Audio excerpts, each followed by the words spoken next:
Sir, खेती पर ही गांव जीता है, और सिर्फ गांव ही क्यों, ये राज्य, ये देश खेती पर ही निर्भर है। अनाज पैदा करने वाले किसानों के पास कुछ भी नहीं है सर।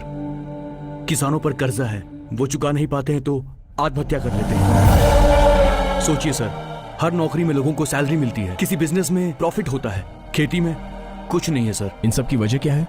फसल का प्राइस किसान फिक्स नहीं करता, प्राइस फिक्स करते हैं यहाँ के दलाल, और धीरे धीरे लॉस बढ़ता जा रहा है सर। बट सबका रेट तो ज्यादा ही है ना? उसकी भी एक वजह है सर।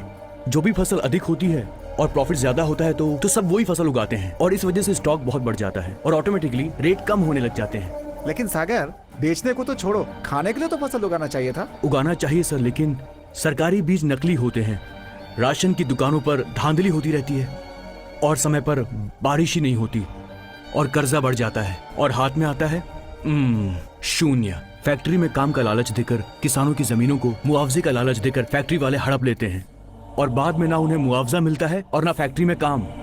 और बाद में धीरे धीरे फैक्ट्री की वेस्ट की वजह से आसपास की उपजाऊ जमीनें भी हमेशा के लिए बंजर बन जाती हैं।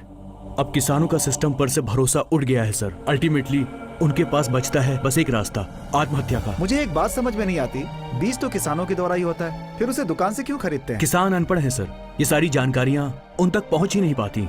जो बीज आसानी से मिल जाए उसे ही खेत में बो देते हैं, उसके बाद ये दलाल प्राइस फिक्स कर देते हैं। प्रोफेसर स्वामी यही बात तब से कह रहे थे, इसी के लिए लड़ रहे थे।